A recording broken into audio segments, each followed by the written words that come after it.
And we, what we do in those situations, we put the, our iPhones down, turn the record on, and we record our conversations because we think we're really funny. What's really funny is my two kids, Claire and Turner, and the acknowledgement in one of our other books at the back is that we were acknowledging Claire and Turner because they're the two kids and our two people in our lives who keep telling us we are not as funny as we think we are. When you've had that much sugar, you are hysterical. We were hysterical. Anyway, so we would talk. We raised the question to each other: what would be your superpower if you could have one? And by the time we got past being able to fly, which was pretty quick, and when I said, I'd love to be able to hold my breath like if Captain Jack could hold his breath for a long period of time, she said, and I'm like, please, really? If Captain Jack doesn't hold his breath, what the hell's going to happen to him anyway? Right. He's just going to come back. So we decided that if your imagination was the superpower, and how would that lead to something where you could have an imagination and a talent be drawing to bring in artwork into the whole situation, that you could do a drawing, create a drawing, or put yourself in the drawing, or bring the people in that drawing to life. And that was the first bit of how Hollow Earth began. Now, by the time we were finished with that journey, by 2.5 hours later, by the time we got to Cardiff, the first book was pretty much laid out. Yeah, pretty much outlined. And Zach was our first character. Yes. And Zach is one of the characters in the book that we first imagined, and we imagined him actually from a literary challenge. Yeah. And my colleagues in the English department will appreciate this. We imagined him from a literary challenge because we were trying to think if there had ever been a novel that had been written where you had a deaf character as a main character, but you were not, it wasn't in first person.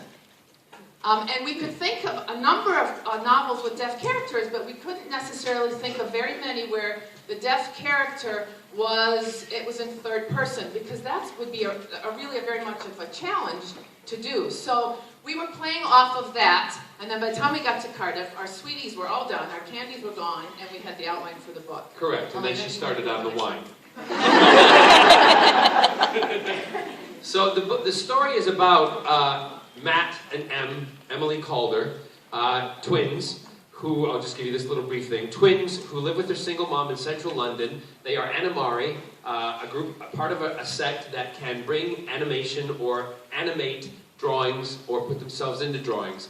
Once they have a situation that happens to them in central London, they have to flee because the bad guys then want to get a hold of them because they see that this power could be used for something bad. So they flee with their mother Sandy to an island off of the coast of Scotland called Auchinmarn. Let's do that again. Auchinmarn. The island actually exists, but it is not called Auchinmarn because we then changed it to honor our grandmother, whose name was Mern.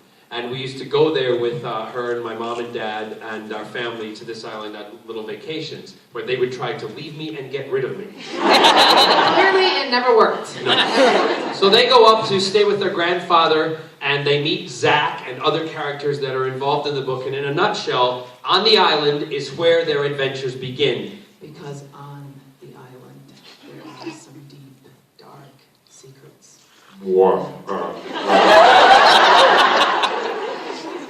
And those deep, dark secrets have very serious implications for these kids who have superpowers for their imagination. Because this island has been inhabited by monks from the Middle Ages and forward, and they kept, written in a book, trapped in a book, all the beasts and monsters that ever existed in stories, ever existed in fairy tales. And in order to keep them out of the world that was becoming more enlightened, they trapped them in a book of beasts. And in Hollow Earth is one of the places where all of those beasts were trapped, and it is part of this island in Scotland. Wow. This quote. How many of you know of William Blake? Especially kids, or anyone know William? And in this building, if you didn't, there's a problem. William Blake is one of our favorites, and we thought this quote, when we found it, was really fitting for the beginning of the book. In the universe, there are things that are known and things that are unknown, and in between, there are doors. And for us, our twins in this book, Matt and Em, are the doors between the real and the unreal because they can shift with their imagination. I have one of my students. Isn't that like considered cruel and unusual to make your students sit down there? You cruel and unusual? Never. Do you know who recognize this too?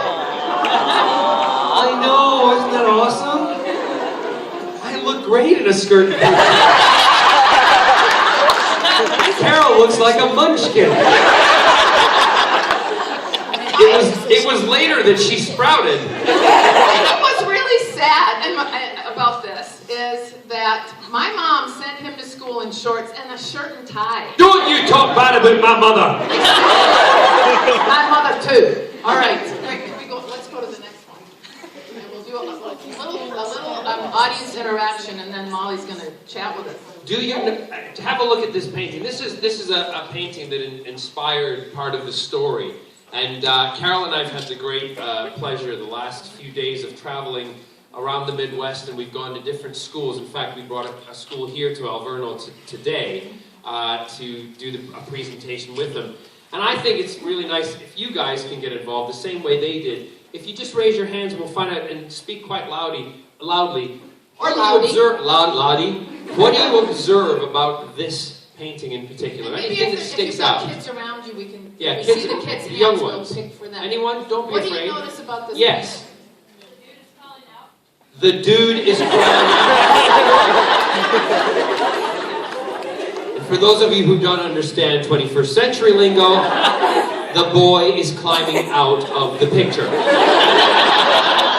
What Doesn't mean the dude is coming out of the closet. Could be. It could be. Because this dude did a long time ago. What else do you notice? Yes, right here. He's stepping into the light. He's stepping into the light. Very good. Wonderful. Light, Carole.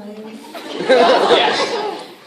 He's skinny and his clothes are they're not well fitted. Yes. Right. Good. Very He is good. skinny because you can see his ribs Yes. and All his right. neck bone. All the way in the back over there. Yeah. With the long hair. Yeah. He's shoeless. He's shoeless. Yes. Very Correct? good. Yes, this Yes. young lady. Oh, I love you. Yes. That's awesome. He looks very poor and he's been chased by a monster. Yes. Okay, the look on his face, it looks like whatever's in our world is more interesting or hopeful than whatever he's leaving behind. So what kind of expression do you see on his face? Bewilderment. Sorry? Curious. All right, wait. Give us a curious, John. Really? Yes.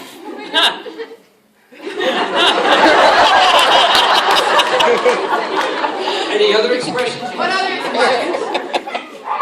Oh, bless you. Bless you. He's scared. How about scared? Any other kids who got a hand up that we're not seeing? Anybody? Yeah. Okay. Wonder. Oh, that's a hard one. I'm not even going to tell you what I think that one is.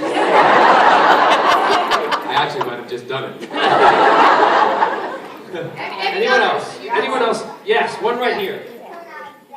It's coming out of the black, so the darkness is making him come out of the painting. And that's exactly, when John and I first saw this painting, it sort of triggered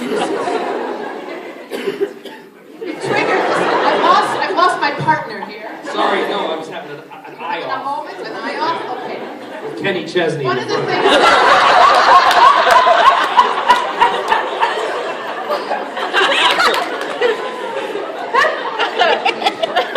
Don't you love your little brother? It's like herding a cat. One of the things that we loved about this picture is that when we looked at this, both of us, almost at the same time, said, what on earth is in the darkness that he is fleeing from? And that's really where our Hollow Earth came from. It's the darkness inside a painting. It's the dark part of the imagination. And this kid is crawling out from it. And this was really an inspiration for us. Why would anybody want to have this in their house?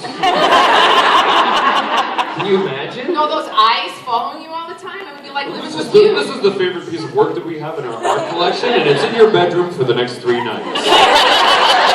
I I'm staying at Holiday Inn. That's camping to me.